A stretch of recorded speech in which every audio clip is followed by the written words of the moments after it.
Il n'y a pas une image, mais les enfants trop bêtes. Non, on t'entend du coup. On t'entend nous entendre? Ouais, on nous entend. Ça fait partie du nouveau générique. C'est le générique où on entend les gens.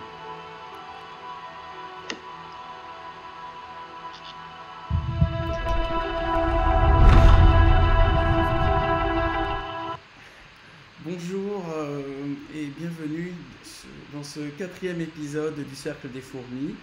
Nous sommes sur la planète Terre. Nous sommes vivants. Vous êtes vivants si vous regardez cette émission et je suis vivant aussi. Dans les épisodes précédents, nous avions vu au premier épisode Éric Antoine, dans le deuxième Patrick Beau, et nous étions allés plus loin dans le troisième puisque nous avons fait Patrick Beau-Wen, l'écrivain. Et pour ce 4e épisode, je vous propose de rencontrer Mathias Malzieu. Mais tout d'abord, une première question. Est-ce que vous m'entendez? Est-ce que vous voyez tout bien? Parce que chaque fois, c'est pas si simple que ça en a l'air. Alors, je regarde. Est-ce que ça fonctionne? Est-ce que vous êtes prêts? Est-ce que vous êtes prêts à... On n'entend pas très bien, ça grésille. On est vivant, ça souffle. Bon, ça commence. Alors, je vais juste essayer un petit truc avant que l'invité arrive pour être sûr que ce soit confort. Est-ce que vous m'entendez mieux si je me fourre ce truc dans les oreilles? Est-ce que vous m'entendez mieux là? On entend, mais avec un grésillement. Grésillement. Oui, mais bruit de fond désagréable. Des fourmis dans le fond. Bonsoir à tous. Pas terrible. Bruit de fond. Juste une question. Ouais, mais est-ce que c'est mieux avec oreillette ou c'est mieux sans oreillette? Ça grésille un peu, mais tu as de beaux yeux, tu sais. Ok, bonsoir. Est-ce qu'on entend? Attends, juste... Ah oui. Toujours ce bruit de fond. Comment gérer ça? Vous me laissez une petite minute. L'invité attend alors que le nombre de personnes arrive, parce que ça crée tout le temps un suspense. Le fait qu'il y ait un bruit... Je me demande si c'est pas... Non, il y a toujours du souffle. Pas très bien. Est-ce que si je m'approche, ça marche mieux? 1, 2, 3. Oui. Si j'enlève ça et je m'approche... Bruit de fond. Est-ce que là, ça marche mieux? Pas mieux avec les oreillettes. Bonsoir à toutes les fourmis. Est-ce que vous m'entendez mieux ici? Ça grésille, mais c'est supportable. Bon, on va essayer d'avoir... Je dirais qu'on fait cuire un truc. Non, mais je me demande si c'est pas la soufflerie. Chaque fois, il y a un truc rigolo. Est-ce que vous m'entendez quand même? Oui, mais c'est mieux quand... Oui, de près, c'est mieux. Ok, je m'approche. Alors du coup, j'enlève mes lunettes parce qu'il n'est pas à ma distance. Donc, l'invité d'aujourd'hui... et le fabuleux Mathias Malzieu, qui est aussi le chanteur et le compositeur du groupe Dionysos. Mathias, bonjour. Hello. J'espère qu'il t'entendra mieux que moi. Est-ce que ça va? Moi, je t'entends bien. Tu m'entends? Vous m'entendez bien? Alors, je regarde juste. Bruit de fond, mais on entend mieux. Est-ce que vous entendez mieux Mathias que moi? Parce que comme ça, je me tais, je le laisse parler. On vous entend, mais oui, il y a un grésillement. Peut-être le bruit chez l'invité. Il n'y a pas de bruit chez nous. Si, il y a une moto. Je crois qu'on va le faire quand même dans ces conditions un peu terribles, mais tant pis pour le bruit de fond. C'est ce qu'on me dit. Alors, tout d'abord, j'ai envie de te poser la question habituelle, rituelle. Qu'est-ce qui te fait lever le matin? Qu'est-ce qui me fait lever le matin? Les insomnies de la veille. Les insomnies de joie. C'est-à-dire que moi, j'ai tendance à écrire la nuit. Et en fait, quand je me couche, c'est vraiment parce que je suis fatigué. Ou ce moment où tu sais, comme quand tu fais un très très bon repas, mais tu ne vas pas trop manger, tu vas avoir juste encore un tout petit peu faim, et avoir envie de manger le repas d'après. Et moi, l'écriture, je le gère souvent comme ça la nuit. C'est-à-dire que quand je commence à fatiguer, mais j'ai une idée qui me plaît vraiment, juste je la note, mais je ne l'écris pas. Et du coup, après, je vais me coucher. Et le lendemain matin, c'est presque comme retrouver la suite d'un livre de quelqu'un d'autre ou d'une série qui me plaît. C'est-à-dire que je me mets des petits cliffhangers à moi de la nuit et ce qui me fait lever le matin pour continuer ces histoires-là. Alors, tu es tout le temps en train de créer, quoi. C'est rare que je n'écrive pas quelque chose la nuit. Ouais. À part si vraiment j'aime me lever très tôt le matin et que je suis très fatigué. Mais en principe, oui, même moi, mon problème, c'est plutôt d'arriver à ranger tous les trains qui sont en route dans la gare de ma tête pour ensuite me laisser aller au sommeil. Mais depuis que je suis très amoureux, ça va quand même beaucoup mieux. Les trains se rangent mieux. Ils n'ont pas diminué leur vitesse, mais quelque chose fait en sorte que je les range mieux. Alors, dans le cadre du suspense de la mise au point technique, on va quand même faire un dernier. Il y a tout le monde qui me dit qu'il y a de l'écho chez toi. Ouais. Alors là. Peut-être parce que je vous écoute sur Facebook aussi. Alors, c'est peut-être ça. Est-ce que tu peux couper le son de. Le micro. Hop, voilà, là, j'ai coupé le. Est-ce que c'est mieux comme ça, les amis? Est-ce que c'est mieux comme ça? Mathieu, please, un écho terrible. Et là? Alors, est-ce que c'est mieux? Oui, pitié, il y a beaucoup d'écho. Encore là? Je suis désolé, c'est une épreuve physique. Alors, Alexandre, mets les écouteurs pour l'écho, dit Alexandre Aubrio. Bon. Daria Nelson dit pas de différence. Et la Daria Nelson en question me donne les écouteurs. Bon, on fait participer tout le monde à ça. Mais une fois qu'on aura bien réglé tous les problèmes... Je me rappelle, j'avais regardé en confinement avec Francoeur et il y avait eu des petits problèmes. Ah, toi aussi, t'avais fait ça comme ça? Ouais. Alors, est-ce que c'est mieux pour vous? Moi aussi, je mets les... Toujours écho? Alors, et moi, quand je mets les écouteurs... Peut-être coupe... Toujours écho? Moi, c'est un peu... Oh là là. Attends, je regarde. Moi, je m'entends... Tu t'entends bien? Apparemment. Bah moi, je t'entends, je m'entends. Attends, je vais faire propriété audio. Monitoring désactivé. Donc ça a l'air bon. Là, c'est nickel. Daria me dit que c'est bon maintenant. Ah, j'ai touché à rien. Attends, juste Daria qui est à côté. Est-ce que c'est bon pour nous deux ou c'est bon que pour... Ouais. Alors, c'est un grand mystère. Tu as fait quelque chose, ou j'ai fait quelque chose qui fait que ça marche. Je crois qu'on est dans le domaine du magique. Alors, je vais... c'est parce que j'ai allumé la lune. Là, c'est une petite lune. Écoute, je vais être désolé, mais je crois que je vais te reposer la question parce que c'était passionnant. Tu disais, parce que les gens n'ont pas pu entendre, en fait, tu faisais des insomnies et que c'est durant ces insomnies que tu as trouvé l'inspiration. Donc, oui, enfin, c'est plutôt les inspirations qui me créent l'insomnie, mais c'est des insomnies joyeuses parce qu'elles me permettent d'écrire. Après, elles deviennent problématiques quand je dois me lever tôt le matin.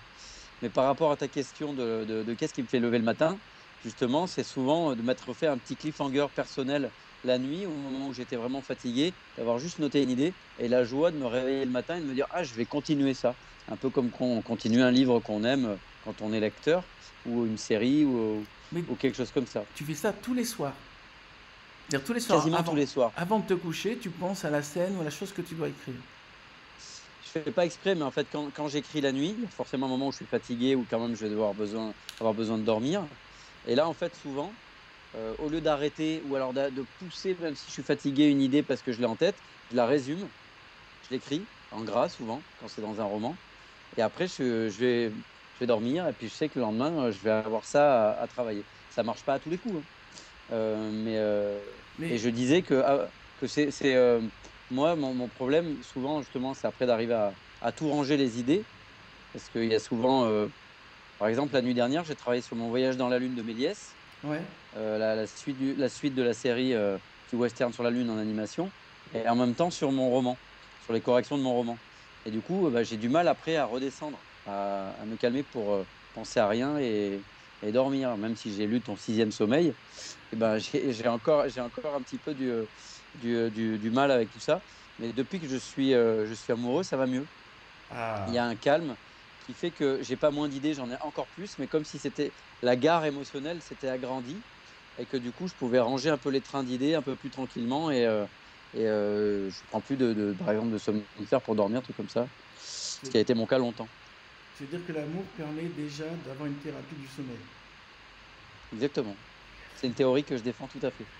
Mais dis donc, tu dois avoir d'énormes manques de repos. Tu dois être tout le temps épuisé, non? Ouais, après, j'ai beaucoup d'énergie, mais c'est vrai qu'il y a un moment donné où c'est trop. Où c'est trop, et donc ça m'arrive après de dormir la journée. Tu vois, c'est très psychologique parce que j'ai aucun problème à m'endormir pour faire une sieste quand je suis fatigué. Mais la nuit, si j'ai pas réglé un truc dans ma tête et que je suis dans le lit et que je suis encore un peu en forme énergique, comme j'aime tellement la nuit, en plus le calme de la nuit pour créer, ce côté un petit peu cocon, et ben, j'ai du mal à le quitter en fait. J'ai du mal à le quitter, ce moment où il n'y a pas les mails, les coups de fil, les machins. Cette petite bulle me plaît. J'y suis peut-être un peu trop bien parfois. Bon. Et donc là, tu travailles sur un Méliès, tu disais? Alors en fait, avec Stéphane Berla, avec qui on avait co-réalisé Jack et la mécanique du cœur, Ah oui. en fait, moi, pendant le confinement, là, je m'étais amusé à écrire, à imaginer la suite du Voyage dans la Lune de Méliès, donc qui vient déjà d'un livre de Jules Verne, Autour de la Lune. Mhm. Et j'ai imaginé que le personnage principal restait coincé chez les Sélénites au lieu de retourner vers la Terre au moment où le vaisseau prend la fuite. Et c'est tout un western de contes de fées en fait, entre lui qui se retrouve aux mains de ces créatures, et puis il y a des créatures de la face cachée de la Lune, il y a plein de choses, il y a tout un univers qu'on est en train de mettre en place. Tu sais que c'est marrant que tu me racontes ça parce que je cherchais le premier texte de science-fiction de l'histoire de l'humanité, le premier moment où... C'est peut-être celui-là. Non, alors attends, j'ai trouvé Lucien de Samosat, je te conseille d'aller Ah, voir je connais ça. pas. En l'an 300 avant Jésus-Christ, il a écrit Le voyage chez les Ah ouais, Luniens. Euh, ah ouais, putain, regarde génial ça. les Luniens. Oui, va voir ça. Il s'appelle Les Lunites, il y a un nom. Mais en tout cas, Lucien de Samosat semble être le premier auteur de science-fiction et il raconte qu'il y a un peuple qui vit sur la Lune. Donc ça peut peut-être aussi t'inspirer. Génial. Bah D'ailleurs, ouais, on fait plein de petites recherches. d'ailleurs, c'est marrant, j'étais récemment au musée des Arts Forains où je crois que tu as tourné J'adore. l'un de tes clips. Ouais, le Et dernier clip, ouais, le chêne. Et il y a une lune dans laquelle on peut s'installer pour reproduire. Pour prendre une photo. Tu Mm. l'as fait aussi? Bien sûr. Et J'adore cet endroit, il est vraiment magique. tu as rencontré le patron Oui, bien sûr, de il cette est caverne d'Ali extraordinaire. Baba. Écoute, Ouais, il est extraordinaire. il m'a montré des coins qui ne sont pas ouverts au public. Ouais. Je me suis dit, c'est un lieu pour toi. C'est-à-dire, il suffirait de mettre la caméra partout et on a déjà une sorte de film de Mathias. Bah, c'est génial parce que c'est vraiment les distractions d'avant la télé. Donc tout est fait avec la main de l'homme. Donc c'est à la fois complètement baroque, avec une dimension carnavalesque, et en même temps c'est très réel. Donc parce que c'est vraiment des gens, des artisans qui fabriquent les choses. Et c'est beau d'avoir des gens qui vous fabriquent de l'imaginaire à main nue. C'est ce qu'on essaie de faire avec nos livres, de fabriquer de l'imaginaire. Mais là, en plus, on peut le toucher, on peut monter dessus, on peut faire des jeux. C'est concret, c'est du dur, quoi. C'est Mais du bois. tu l'as utilisé pour un de tes clips, non? Je sais plus Ouais, ouais, lequel. le chêne. Dernier clip de l'album Surprisier qui est sorti une semaine avant le premier confinement. Et, et dans ton film, tu as utilisé des décors de là-bas? Non. Non, non, non, là, le film, ça a été une de mes références pour l'Extraordinarium, Ah oui, pour le Flower Burger, pardon. Mais en fait, on a tout fabriqué en Macédoine du Nord, dans un studio de cinéma. Voilà. On a tout fabriqué là-bas, sauf les plans sur Paris qui nous ont pris 7 jours à peu près. Mais c'est un film qui s'est fait entièrement en studio sinon. alors je profite que tu es là pour le petit instant en pub. Donc d'abord, est-ce que ton film, on peut encore le voir de nos jours? On peut le voir sur Canal VOD. Et puis il est sorti en DVD aussi, Donc ça avec de s'appelle Une magnifiques sirène petits à bonus. Paris. Voilà. Donc oui, oui, on peut encore le trouver. Et puis maintenant, il y a Jack et la mécanique du cœur qui est sur Netflix aussi. Ouais. Donc Et ça, c'est le, chouette. et le troisième élément, c'est ce que tu Voilà. as commis avec ta grande histoire d'amour, justement, Daria Nelson, Oui, à oui. savoir le dérèglement joyeux de la métrique amoureuse. Et Bah, ça, c'est chez qui chez, ça? chez Iconoclast, Iconoclast. collection Iconopop, dirigé par Cécile Coulon notamment. Notre amie Cécile Coulon, qui je lui proposais aussi qu'elle vienne aussi dans cette émission. Ah ouais, elle est formidable, elle est extraordinaire. Et ce livre, oui, c'est une grande joie de le défendre parce que c'est le livre de résistance amoureux du premier confinement, écrit dans ta maison. Parce que j'ai quand même eu la chance d'être invité à la Fourmilière pendant presque 2 mois. 2 mois même, carrément. C'est un plaisir de t'héberger. Et on était tous les deux, et il y a beaucoup de ce livre qui s'est écrit là-bas. Le voyage dans la Lune aussi en partie. Et puis un autre livre sur lequel je suis en train de travailler, où j'ai beaucoup écrit là-bas aussi. Et j'étais à ton bureau, donc c'était marrant d'être dans tes vibrations pour écrire, c'est super. Et c'est des poèmes, des histoires, des textos, et puis Daria m'a répondu avec des collages un petit peu magiques comme ça, qui répondent à la poésie des textes. Donc c'est vraiment un livre écrit à 4 mains. C'est un objet qui sort de l'ordinaire, c'est très illustré, et quand même ton grand talent, c'est que pour moi tu es un poète moderne, tu es une sorte de Boris Vian revenu à notre époque, et Boris Vian qui faisait de tout. Ouais, j'adore. Enfin, dans ce livre-là, en plus, il y a le fantôme de Boris Vian qui vient me visiter et me donner des conseils sur la vie domestique avec les fées. Parce que j'estime que à partir du moment où quelqu'un vous fait l'effet d'une fée, c'est qu'elle en est une quelque part. Donc il faut après arriver à se débrouiller entre la vaisselle, le confinement et la vie avec une fée qui enlève ses ailes avant d'aller se coucher, qui la fait sécher sur son radiateur. Et donc quoi de meilleur conseiller qu'un Boris Vian qui vient vous visiter en rêve pour ça. Et effectivement, je lui rends hommage là, parce que je suis parrain de son centenaire, mais aussi et surtout parce que son œuvre et la façon dont il l'a faite, je trouve très inspirant, parce que c'était un décloisonneur, souleveur de montagne. Il en avait rien à foutre, en fait, d'être considéré comme un romancier, un écrivain de chansons, un journaliste. En fait, tant qu'il racontait une histoire, qu'il faisait quelque chose qui le passionnait, eh ben, il le faisait, il franchissait les barrières, pas pour faire le malin, juste par plaisir, esprit d'aventure.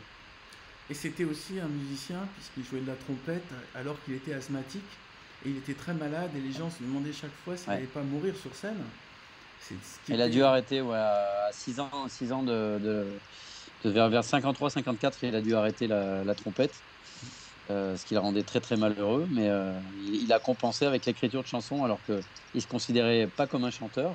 Mais dans ce petit théâtre des Trois Baudets, dont je fais la direction artistique et dans lequel tu te produis une fois par mois, et c'est très joyeux parce que c'est une expérience qui se passe nulle part ailleurs, d'avoir Bernard Werber qui vous hypnotise au théâtre des Trois Baudets. Dans ce théâtre-là, Boris Vian a joué 120 fois. Il venait essayer ses chansons, qu'il habitait juste à côté, et c'est lors d'une de ses représentations où il y avait Ferré qui était dans la salle et qui lui a dit: mais arrête d'écrire, de présenter des chansons pour les autres, c'est génial quand tu les incarnes toi-même, fais-les toi-même.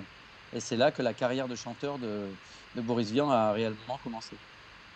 C'est étonnant ce lien avec Boris Vian. Je vais te raconter, quand j'ai voulu faire Les Fourmis, il y a un livre qui s'appelle Les Fourmis. Voilà, je voulais pas le titre Les Fourmis, je voulais l'appeler Le Jour des Fourmis, parce qu'il y a un titre de Boris Vian qui s'appelle Les Fourmis. Donc quand on tape Les Fourmis, on tombait sur Les Fourmis Boris Vian.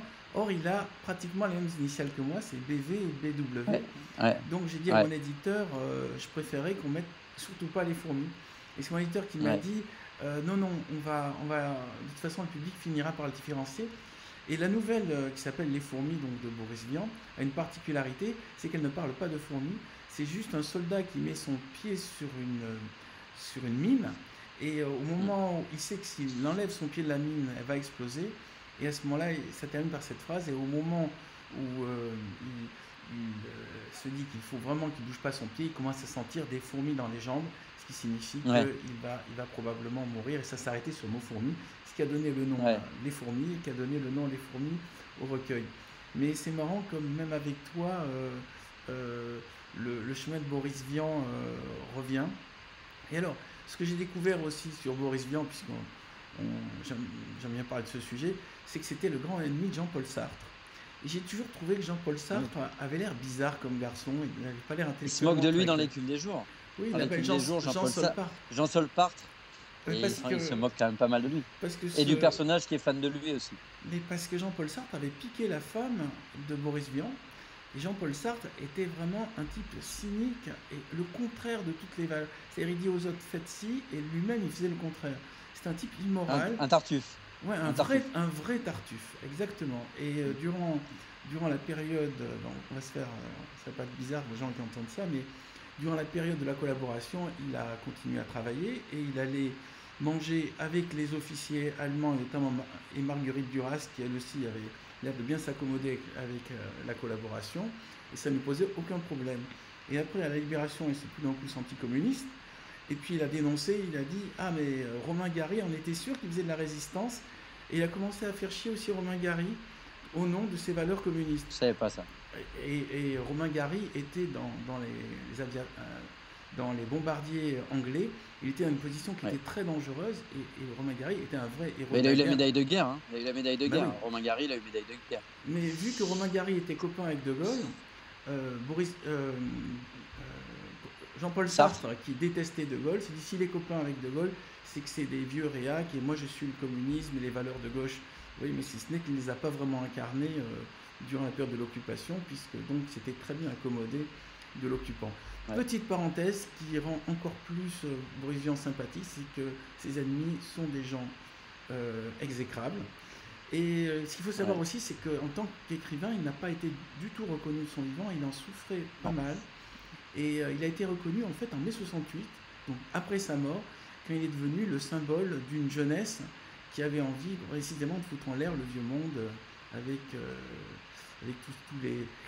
tout le système ancien qui empêchait cette jeunesse de s'exprimer. Mais si l'esprit de Boris Vian nous entend, qu'il sache qu'on est deux à le vénérer ici, déjà dans cette émission. À fond. Et oui, parce que quelque part, il avait un rapport avec la science-fiction aussi, lui. Ah oui. C'est une science-fiction poétique qui n'est pas trop du côté de l'épouvante ou du thriller ou du suspense. C'est du fantastique. Mais c'est du fantastique, c'est un rapport à l'imaginaire ou au réalisme magique. Mais il y a quelque chose comme ça, notamment dans L'écume des jours. C'est réalisme magique. Et toi, il t'a inspiré donc sur ton dernier livre, mais c'est une de tes références particulières. Mais je crois que même tu as rencontré ta nouvelle chérie autour de Boris Vian. C'est notre parrain. Parce que je me suis rendu donc en tant que parrain du centenaire, moi-même, je me suis rendu à une soirée au De Mago où il y avait un super groupe de swing qui jouait des airs de Boris Vian et ça chantait et tout. Et Daria était l'égérie des De Mago, elle avait fait notamment la couverture de leur magazine et elle y faisait des photos assez régulièrement là-bas et elle était invitée aussi. Et on s'est rapidement mis à parler de Boris Vian évidemment, mais aussi de celui que Boris Vian a soutenu en premier, c'est Serge Gainsbourg. Et Daria, oui, ça a été un des premiers. On le voit d'ailleurs assez bien dans le film Gainsbourg, vie héroïque de Johann Sfar. On voit d'ailleurs Boris Vian est incarné par Philippe Catherine. Vraiment, Boris Vian était un des premiers à soutenir Gainsbourg. Et Daria, donc, qui est en France depuis seulement 4 ans, a appris le français, a pris le goût du français avec les textes de Gainsbourg, notamment grâce au film de Johann Sfar, et dans lequel moi j'avais fait une petite reprise d'une chanson qui s'appelle Nazi Rock. Et du coup, en fait, il y a une espèce de boucle qui s'est bouclée comme par un. Du coup, on avait Boris Vian et Gainsbourg. On a rapidement parlé de Bachung aussi. Et du coup, dans le livre, c'est les 3 fantômes qui nous visitent. C'est Boris Vian, Serge Gainsbourg et Bachung.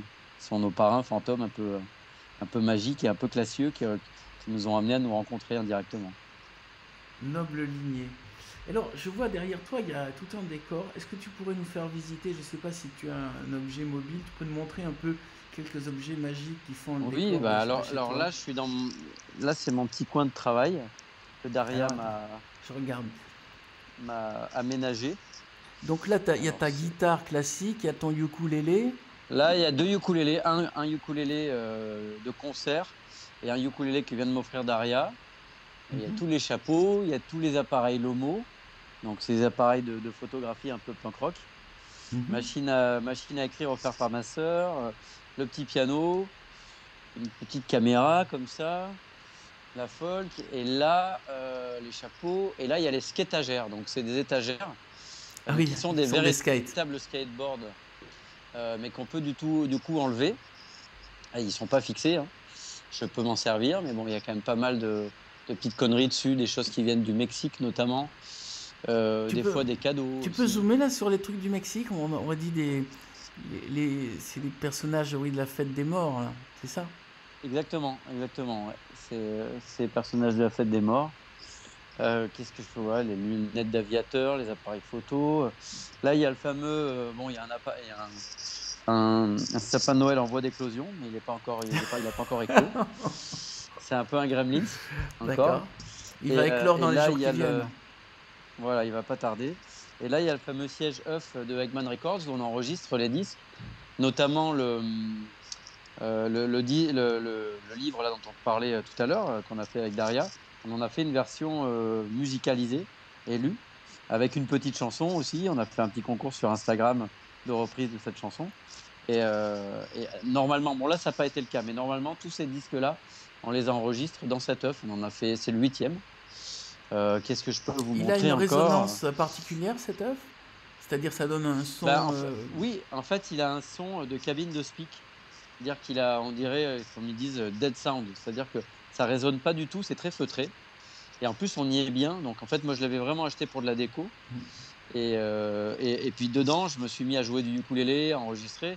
Et c'était le moment où moi j'étais un peu justement en confinement déjà, il y a 5 ans, parce que j'étais en attente de grève de moelle osseuse et j'avais pas trop le droit de sortir. Du coup c'était un petit peu ma cabane d'écriture et d'enregistrement et de composition. Donc il est très précieux pour moi et j'en ai fait un label de vinyle. Et d'ailleurs on va faire un disque ensemble avec Bernard quand notre cher Francoeur aura écrit les petites chansons et on va faire chanter Bernard ou au moins lire et ce sera sûrement une régression à faire chez soi à écouter en vinyle quoi, en version collector. Alors, je dois d'ailleurs préciser que c'est toi Mathias qui m'a conseillé de jouer avec Francoeur et sur le coup je me demandais comment utiliser cette harpiste sur scène et maintenant ça me semble indispensable que durant toutes les séances de méditation on entende sa harpe parce que ça complète parfaitement ma voix.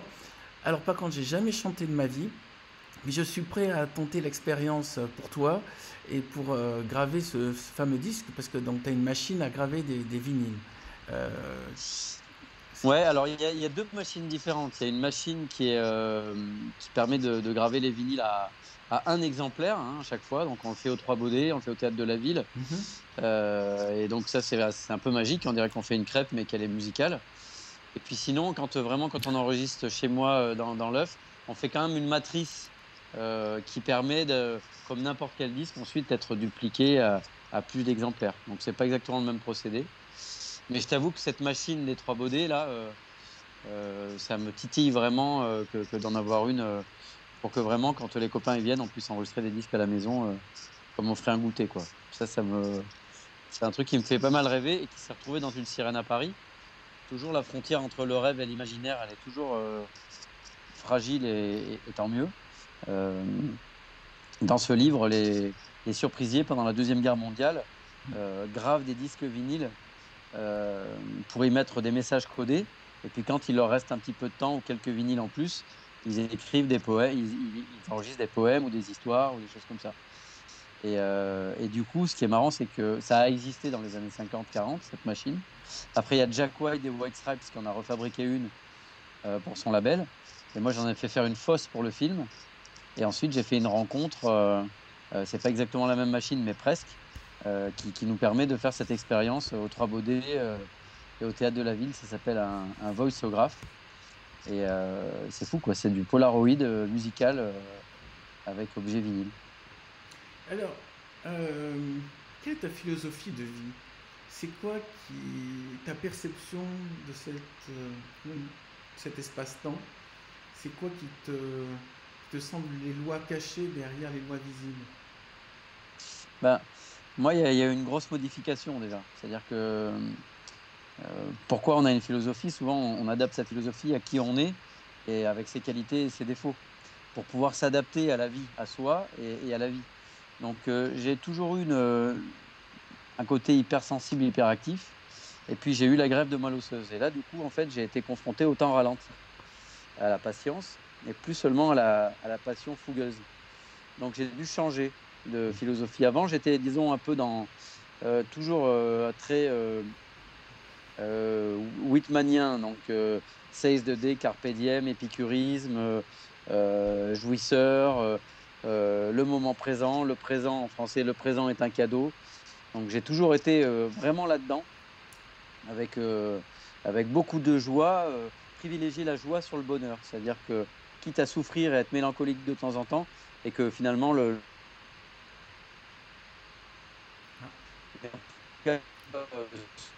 consacrer aux joies fortes, sous toute forme d'amour, amoureux, mais aussi filial et amical, et de partager et cet esprit d'aventure. Donc, c'est pas quelque chose, quand tu me dis les choses cachées, je sais pas si moi j'ai trouvé, j'aurais pas la prétention de dire faites comme moi, mais pour moi, c'est ce qui m'a convenu un temps. Depuis la greffe, en fait, j'ai fait encore pire, ça s'est exacerbé. Parce que du coup, c'est comme si j'étais la flèche tirée d'un arc qu'on a retenu pendant 2 ans, et quand je suis reparti encore plus fort. Et ensuite, il y a une expérience, il y a 2 expériences un peu capitales qui m'ont fait un petit peu changer de façon d'appréhender les choses, et donc ont un peu modifié ma philosophie. Ça a été un voyage que j'ai fait il y a 2 ans. En gros, quand j'étais greffé la moelle osseuse, j'étais greffé par le sang de cordon d'une femme qui a accouché en 99 à Düsseldorf, et dont les cellules souches ont été conservées dans l'azote liquide à moins 190 degrés, donc en mode Han Solo dans Star Wars. Et le fait est que quand j'ai écrit mon journal, j'ai écrit le code de cette maman. Et j'ai pas pris soin, ni j'ai pas fait, c'était pas sans arrière-pensée, mais j'ai pas changé ce code. Et finalement, le livre est sorti en France, puis en plusieurs pays dans l'Allemagne. Et en Allemagne, la directrice de l'hôpital a lu le livre, parce qu'il n'y avait pas 36 livres racontés par un patient greffé de la moelle osseuse par son cordon. J'ai changé de groupe sanguin, etc. Et elle a reconnu le code, parce que le début, c'est DUCB, ça veut dire Düsseldorf Cord Bank. Donc elle a tapé par curiosité pour voir si j'avais mis le bon code, et elle a retrouvé la mère. Le fait est que la mère, c'était quelqu'un qui travaillait aussi la coordination de greffe dans son hôpital. Donc elle lui a fait lire le livre. Elle lui a dit regarde un patient et tout. Elle a vachement aimé le livre et tout. Regarde le code, vérifie le code. C'était le sien. Donc les deux m'ont envoyé une lettre. Et cette lettre me disait vous n'avez pas le droit en France de faire votre donneur, mais en Allemagne, après 2 ans, quand c'est encadré, vous avez le droit. Donc je suis parti en vélo avec un petit disque, tu vois, tout est lié, gravé à un exemplaire qui s'appelle Family pour la nouvelle maman, ainsi que pour ma jumelle de sang, parce que de l'autre côté du sang de cordon, il y avait aussi une demoiselle qui maintenant a exactement le même ADN du système immunitaire que moi. Il faut préciser que tu as changé de résus aussi. Ouais, j'ai changé de groupe sanguin. Et j'ai le même que cette demoiselle. Tu étais quoi avant ? Mais j'étais au plus, je suis à moins. Ah ouais. Et en fait, ce voyage-là, en fait, le temps ralentit. C'est-à-dire que déjà, de m'extirper de Paris à vélo, tout d'un coup, d'entendre plus d'oiseaux et moins de bruit de voiture, d'être dans moi, l'hyperactif, énervé sur scène et tout, avoir un plaisir incroyable juste de voir des gens qui pêchent, ou juste d'être des heures entières avec uniquement des éoliennes. J'ai trouvé ça extrêmement méditatif. Et en fait, j'ai pas trouvé ça lent. J'ai trouvé au contraire que dans le temps ralenti, je pouvais focaliser sur plus de choses et attraper plus de choses. Et que finalement, ça ressemblait de très près au calme que je retrouve quand j'écris. Donc j'ai eu très très envie ensuite de l'écrire également. Et ce livre-là, je l'ai notamment donc écrit chez toi pendant le confinement. Donc il y avait un double confinement. Je revivais un autre confinement, si ce n'est que c'était un confinement la dernière fois choisi et un confinement en mouvement et au grand air. Donc c'était quand même pas la même chose. Mais maintenant, pas envie que je vais pas me changer, je vais pas devenir un autre, mais j'ai une philosophie. Avant, je croyais que plus j'allais vite et plus j'allais fort, plus je me mettais en danger, plus j'apprenais et plus je méritais. J'ai beaucoup fait cette erreur sur scène pendant longtemps.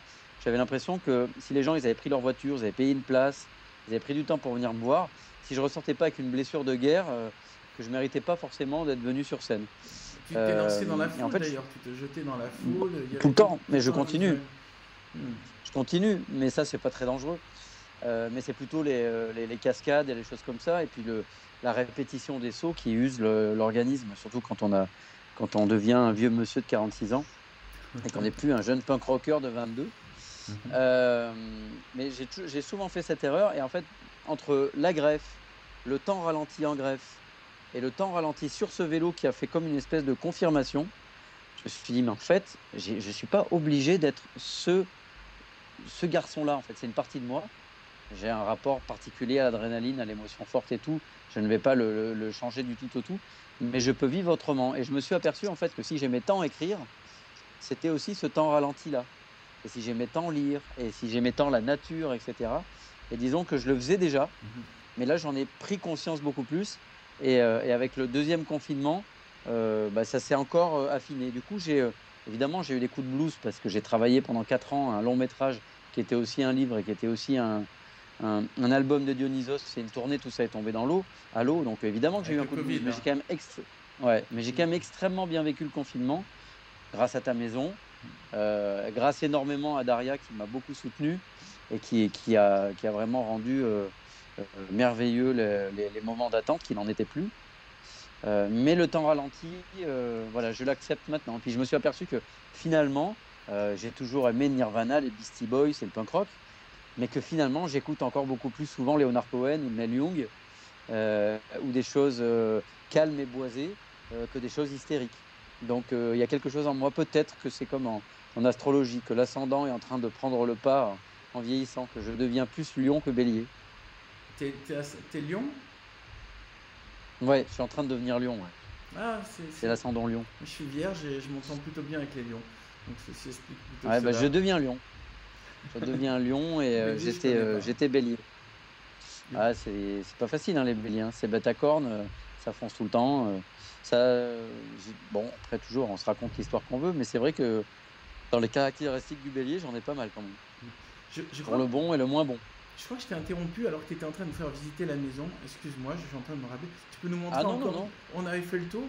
Ouais, on a fait un peu le tour. Hein. Après, je peux aller dans la chambre, mais je vais me faire engueuler. Je trouve ça quand même formidable qu'avec les nouvelles technologies... Et il y a la petite sirène que tu m'as offert. Ah ouais. Elle te convient tellement bien. Je l'avais pris en Tchécoslovaquie, mais je savais pas que j'allais la prendre que pour toi. Et derrière, il y a une pendule. Là, il y a une petite pendule que l'on trouve à la fois dans E.T. et dans Stranger Things, donc j'en suis très très fier. Là, il y a une petite, il y a des licornes, il y a un hibou, il y a encore une licorne, comme si on avait attrapé. Là, il y a les habits un peu. Et puis, il y a le coucou de Jack et la mécanique du cœur. C'est-à-dire, il y a un Totoro. Non, il n'a pas servi au film, mais c'est celui qui m'a inspiré. Alors le film, c'est que de la 3D, mais en fait, c'est celui qui m'a inspiré, qui était vraiment dans le couloir de chez moi quand j'étais petit. Et j'adorais parce que je pouvais toucher les aiguilles et j'avais l'impression de changer le rapport au temps, de pouvoir remonter le temps. Donc c'est vraiment une machine qui était à la fois complètement désuète, mais qui me fascinait. Et quand j'ai écrit l'histoire de la mécanique, c'était un petit peu inspiré par la sensation que me faisait cette horloge. Et pour mes 40 ans, mon père m'en a offert une, mais plus belle, plus grosse, et c'est celle que je vous ai montrée là, et qui est assiégée par un Totoro de Miyazaki. On peut le voir, hein, le Totoro. Ah, le Totoro, c'est le petit, hein. C'est le gros. Hein. Ah ouais, c'est lui. Tu l'as jamais vu, Totoro, ce film? Non, j'ai vu Totoro, mais tout à l'heure, je croyais que c'était le chat dont tu parlais. Non, regarde. Je suis un fan de Miyazaki depuis Porco Rosso. C'est le premier que j'ai vu, moi aussi. Ah ouais, Porco Rosso, c'était un choc. Je me suis dit, tiens, enfin autre chose en dessin animé autre chose que Disney. Et après, quand il y a eu Princesse Mononoke, je me suis dit, 2 heures de film pour nous raconter une héroïne qui tue les gens et qui lutte contre des monstres, il y a un truc nouveau qui s'est passé. Et c'est tout l'intérêt d'ailleurs des cultures non occidentales. C'est tout d'un coup leur système de valeurs, leurs méchants et leurs gentils sont vraiment complètement exotiques. Et d'ailleurs, il n'y a pas vraiment de méchants, c'est compliqué. C'est marrant, là je viens de faire des interviews pour Une sirène à Paris avec le Japon qui sort le film sur le 2 décembre. Et j'ai adoré en fait, c'était vraiment pas du tout les mêmes questions, pas du tout les mêmes références, pas du tout les mêmes a priori. et un rapport au merveilleux beaucoup plus simple que nous. Enfin, je voudrais surtout pas faire généralisation, hein, mais j'ai l'impression que des fois, le merveilleux, ils confondent ça toujours avec l'enfance. Ah, c'est le cas, hein, bien sûr qu'il y a du merveilleux dans l'enfance, mais on aime Star Wars, on aime Harry Potter, on aime des choses comme ça, mais dès qu'on en fait en France, on te regarde quand même vachement de travers. Je sais pas comment toi tu le ressens, parce que tu es quand même aussi quelque part, tu crées des choses, tu crées des mondes, tu es un créateur de mondes. Pour moi, le premier auteur français de science-fiction marquant, Jules Verne. Non, avant, c'est Rabelais. Ah ouais. Rabelais est vraiment oui, passionnant. t'as raison. Parce que Rabelais, d'abord, lui-même à son époque, il luttait contre ce qu'il appelait les sorbonnards, c'est-à-dire le milieu intellectuel parisien qui voulait qu'on fasse des textes cadrés avec des choses selon des critères romains, justement, et latins.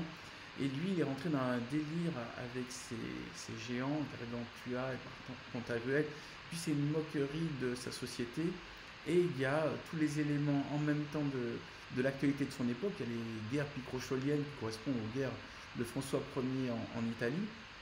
Mais en même temps, il y a tout un univers magique.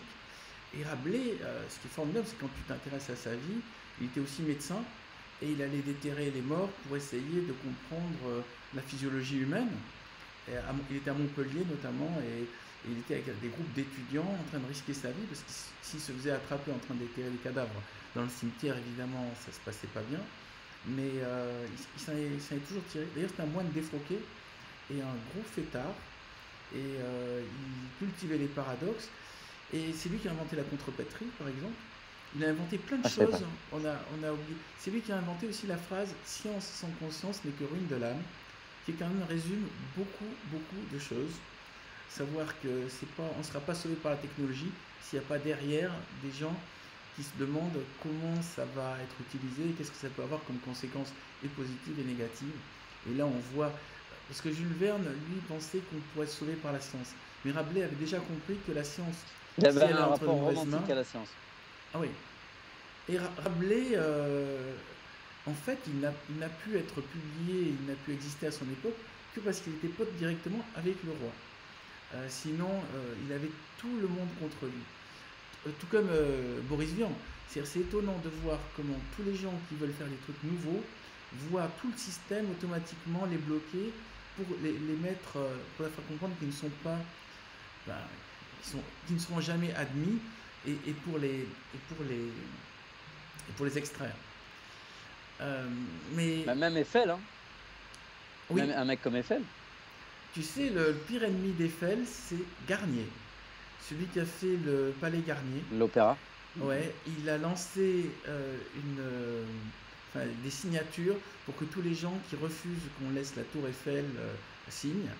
Et quand tu vois en effet l'opéra Garnier, tu comprends que quand il a dû voir la tour Eiffel, il s'est dit c'est quoi ce truc-là? Mais à l'époque, il y avait une sorte d'unanimité contre Eiffel, tu fais même le dire. Bien sûr.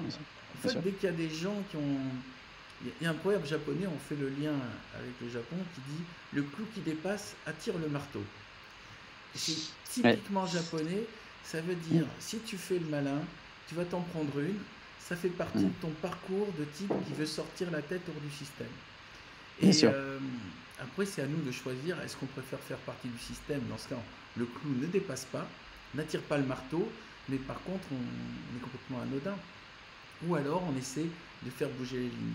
Mais comme tu le disais, on a associé la science-fiction aux Anglais, notamment dans les œuvres modernes, c'est Orwell et Aldous Huxley qui sont autorisés. On fait rarement référence à Barjavel et à Pierre Boulle, qui sont pour moi deux autres héros. Bien sûr. Et toi, tu lis quoi actuellement? Alors, en ce moment, je me suis racheté des livres. Vas-y, justement. Je lis Le nuage en pantalon de Vladimir Mayakovsky. C'est un livre avec une énergie incroyable. Poète russe. C'est de la poésie. Un peu alcoolique. Ouais. Oui. Mais surtout, D'ailleurs, c'est marrant Enfin, parce russe, qu'ils quoi. disent dans la préface qu'il a fait il a été la même déflagration en Russie que Walt Whitman aux États-Unis. Et en fait, en ce moment, je picore beaucoup. Donc du coup, la poésie, ça me va très bien. Et j'essaie ce livre-là, Feuilles d'herbe de Walt Whitman, c'est un truc que je relis très très souvent, Tu peux nous en jamais en parler un entier. peu? C'est des poésies? Oui, en fait, c'est même pas. Il y a des moments, mais c'est presque. C'est comment dire, c'est poétique, mais c'est pas forcément des poèmes dans la forme. C'est presque des scansions comme ça. Pour moi, je vois de l'encouragement à être soi-même. C'est-à-dire que il y avait une très belle phrase justement de Boris Vian où il dit dans l'écume des jours que lui, il ne cherche pas à travailler au bonheur de tout le monde, il veut travailler au bonheur de chacun. Et en fait, voilà, lui, Walt Whitman, c'est aussi un chantre de l'identité contre l'identitaire, de pas dire on est tous pareils. Il met la liberté et l'identité avant l'égalité. Alors, il est pour l'égalité aussi, mais pas une égalité qui écrase. Et donc, en fait, il t'encourage à être le maximum soi-même parce que sa pensée, c'est de se dire que si on a une population avec des personnages tous différents, mais tous au maximum eux-mêmes, leurs égos seront toujours le plus en place s'ils sont en phase avec eux-mêmes et on aura une diffusion de la joie de meilleure qualité. Et il y a un côté, évidemment, c'est un appel à l'aventure, mais à la fois du voyage, mais très intérieur aussi. Et en même temps, c'est assez ludique, c'est assez profond, mais c'est assez ludique. Et ça me ramène à un autre livre que j'ai pas racheté, mais que j'ai retrouvé parce que j'en parle dans un de mes. Il y a un de mes personnages qui en parle dans un livre que j'écris en ce moment. C'est Le Gai Savoir de Nietzsche. Ouais. Alors, ça, c'est compliqué quand c'est long comme ça. Moi, je m'y noie un peu. Mais par contre, il y a tous les petits moments un petit peu de proverbes comme ça, et qui sont pareils. En fait, c'est de la vitamine C pour l'esprit, quoi. C'est vraiment des trucs, comme des petits aphorismes un peu plus longs, et tu te les lis et ça te donne Enfin, moi, je suis toujours ébahi quand tu es surpris au détour d'une phrase, soit par sa beauté, soit parce que ça te fait voilà, ce côté un peu jacuzzi, quoi. Ça te met t'as de l'eau comme ça, tu es au calme, et puis on te met une grande aspirine et ça te fait faire ça. Et évidemment qu'il y a des histoires dans leur globalité qui te font faire ça, mais j'aime bien aussi la force de certaines choses très courtes comme ça qui me le font. Et comme je suis dans un moment confinement où je travaille sur 2 livres et tout, effectivement, il y a un autre livre que j'ai commencé et que j'ai laissé alors que je l'adore et que je vais reprendre quand je serai un peu plus, je termine un peu les projets. Il est par là peut-être, oui. C'est un livre que m'a offert Daria. Je ne sais pas si tu as lu ce livre. Le Maître la Marguerite. Écoute, je vais te dire, j'essaye de le lire. Il est près de mon lit. Je suis jamais arrivé à dépasser les 50 premières pages. Ça vaut le coup vraiment? Ça a l'air incroyable. Ah, Ça a l'air incroyable. Tu es pas allé encore Non, jusqu'au j'ai bout? commencé. J'ai à peine commencé. Bah, J'ai à peine commencé. avec Et Jésus-Christ, avec les deux types qui sont en train de parler c'est la de science-fiction Pilate. et en même temps, c'est une satire. C'est une vraie satire. C'est à la fois extrêmement poétique, extrêmement fou. Je crois qu'il a mis 11 ans à le faire. Et j'ai envie, je suis assez excité par ce livre-là. Et puis, j'ai envie de lire le livre d'Obama quand même. Je suis assez curieux. Ça n'a rien à voir, hein. Mais j'ai écouté son interview l'autre fois et j'ai quand même envie de lire ce livre. Mais en ce moment, je suis plus dans relecture de Walt Whitman, que j'ai envie de dire comme toujours, mais il y a des moments plus que d'autres. Un peu de Mayakovsky, un peu de Gai Savoir. Je suis pas dans une histoire. Comme j'en ai déjà 3 dans la tête pour moi, j'ai plus besoin de picorer des choses que de moi-même. Je pense que quand j'aurai terminé là, je vais avoir justement le plaisir de me reposer un peu et de me faire guider par une histoire. Mais là, en ce moment, je peux pas trop. Bon, on arrive un peu au bout de cette émission. J'ai encore 2 questions à te poser. Est-ce que tu regardes une série ou un film qui t'a intéressé récemment? Alors oui, hier on a regardé Jojo Rabbit. Je sais pas si tu l'as vu, je vous le sur-recommande, c'est extraordinaire. C'est pendant la Deuxième Guerre mondiale, l'histoire d'un enfant qui a pour ami imaginaire Adolf Hitler. Ah oui, c'est un film allemand. Oui, Oui, je vois. Mais ça avait l'air tellement bizarre. c'est Ouais. génial. Bon. Il y a un côté Wes Anderson un petit peu. Wes Anderson, Deuxième Guerre mondiale. Les plans sont très stylés comme ça, les couleurs et tout. C'est très très beau. Le gamin est incroyable et évidemment le truc qui fait toute la beauté, c'est que sa mère est une résistante et qu'elle cache une enfant juive dans le grenier avec laquelle il va être confronté. Et c'est très très beau, c'est très drôle, très satirique, très poétique. J'étais très impressionné par le film. En plus, il joue un peu le côté euh, anachronique sur la musique. Tu as un côté rock'n'roll 60s dans la BO, donc avec les couleurs qui font presque Technicolor par moment et tout. C'est vraiment un bel objet de cinéma. L'histoire est incroyablement écrite. Et c'est quand même le mec qui a réalisé ça. Il a réalisé quelques épisodes de Mandalorian aussi. Et c'est à Ah ouais. lui qui a été confié le prochain Star Wars. Il s'appelle Et, comment, tu dis? il s'appelle Taikiki Waikiki quelque chose. Difficile à prononcer pour moi, je ne l'ai pas assez bien retenu. Mais j'ai trouvé ça énorme. Et là, on s'est revu. Qu'est-ce qu'on s'est fait pendant le confinement? On s'était fait Peaky Blinders chez toi. Ouais. On avait regardé tout Peaky Blinders chez toi. Je trouvais ça complètement admirable. L'intensité, la beauté des personnages, L'image aussi, c'est des l'image, la tableaux. musique. C'est magnifique. J'ai beaucoup aimé. Et là, je l'avais vu il y a longtemps, mais je ne l'avais pas terminé. Et là, avec Daria, on s'est terminé Breaking Bad. Alors, c'est bien, justement, Tu es quand on allé parlait jusqu'au des bout? algorithmes. Ouais, on parlait des algorithmes. Moi, a priori, sur mon algorithmie de goût, une série sur des trafiquants de drogue avec un côté un peu polar et tout, c'est pas du tout ce qui me plaît. Et là, en fait, j'aime bien aussi me faire emporter par des choses qui ne sont pas du tout dans mon univers a priori.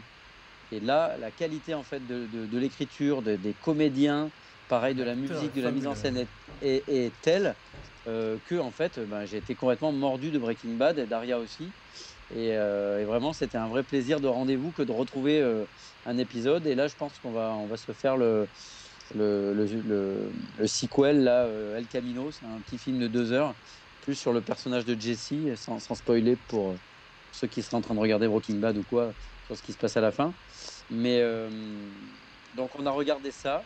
Et on a regardé Stranger Things aussi, qui Ouais. est quand même un peu doudou, mais qui est quand même cool. Moi, c'est vrai que moi, j'ai eu tellement de temps pour ce cinéma de science-fiction populaire des années 80 de E.T., voilà, Spielberg, Les Goonies. Gremlins, les Goonies, que Retour vers le futur, tout ce cinéma-là, où on confondait pas. Voilà, aujourd'hui, c'est très entre la science-fiction, le cinéma d'auteur ou la comédie, il y a très peu de mélange en fait. Ça se mélange assez peu et c'est bien dommage. Là, c'était vraiment du cinéma très populaire, mais les musiques étaient extrêmement travaillées. C'était du vrai cinéma d'auteur, mais populaire et extrêmement généreux. Et j'ai retrouvé un peu ça quand même dans Stranger Things. Donc, même si c'est vraiment très hommage et très référencé, j'ai pris du plaisir. Bon, et ma dernière question, est-ce que tu sais ce que tu vas manger ce soir? Non, je ne sais pas encore ce que je vais manger, mais vu que je mange comme un enfant de 5 ans, vu mes phobies alimentaires, le choix n'est pas non plus complètement incroyable. Donc ça devrait tourner entre de la purée avec ou des pâtes ou purée, pâtes ou crêpes ou ce genre de choses, quoi. Parce que voilà, je mange un peu que ce qui est jaune. Donc C'est voilà, marrant. c'est un vrai problème. Que ce C'est qui un est vrai jaune? problème depuis. Non, mais c'est pas conscient, hein, je m'en suis rendu compte juste après. Mais je mange les féculents, voilà, les pâtes, les légumes, le fromage, j'y arrive pas. Je mange tous les fruits, heureusement. Ça me sauve un peu. Mais j'ai un problème avec les textures et tout. Ben là, tu as l'air en bonne santé, Donc hein? j'aime. Tu as l'air en forme, tu as Bah, l'air ça va très bien, hein. pleine de vivacité. Mais ça va très bien. J'ai eu peur quand j'ai eu ma maladie grave que ça vienne de ça. Et en fait, non, ils m'ont fait évidemment toutes les analyses possibles. Je manquais un petit peu de vitamine D, comme à peu près tout le monde, et un petit peu de B12, mais c'est tout. J'avais pas vraiment de carence, alors que j'ai pas une, j'ai une alimentation qui est loin d'être équilibrée. si j'ai la chance d'avoir un petit un jour, je sais pas comment je vais faire pour lui donner l'exemple. Il va falloir que je mange en cachette. Est-ce que tu peux nous montrer, avant qu'on se quitte, ton pull, s'il te plaît? Parce que c'est quand même quelque chose, il est tricoté, hein, c'est pas un motif, c'est pas un t-shirt. Et il y a écrit Zizi Ouais, c'est un Smile, pull. et, C'est un- en bas, c'est un- il y a écrit Zizi Smile, et en dessous, il y a un autre mot. Zizi Smile, Dolly, Joli. Jolly F, Joli. il y a autre chose, non? Joli. Ça veut dire quoi, Non. Jolly? Je sais pas. Non, joli face. Ah, C'est- c'est ça mal doit fait. vouloir dire voici mon beau visage. Voici mon beau visage. Ok. J'ai même pas fait gaffe. Bon bah, Je porte des pulls dont je ne comprends pas la signification, mais parce qu'ils ont la tête de Dark Vador, ça m'amuse. ok. En tout cas, il a l'air très confortable. Bien, ben, Ah ouais, il est trop bien. merci Mathias. Je rappelle que donc ta dernière À toi, production, merci. c'est Merci ça. beaucoup. Il y a ton film Une sirène à Paris qui sort. Tu nous as parlé de projets donc avec un voyage sur la Lune à la Jules Verne développé. On va suivre tout ça. Et moi, quant à moi, je vous donne rendez-vous pour le 5e épisode dont je n'ai pas encore trouvé le prochain invité parce que je me suis pas encore Cécile posé la Coulon, question. peut-être. Cécile Coulon, peut-être, ouais, je vais lui proposer. Donc jeudi prochain, je ne sais pas le combien on sera, mais enfin tout ça sera sur le Facebook. Merci d'avoir été si nombreux à nous suivre et au plaisir de vous retrouver jeudi prochain. Merci Ciao, beaucoup, ciao. Bernard. Merci beaucoup à tout le monde. Au revoir. Ciao.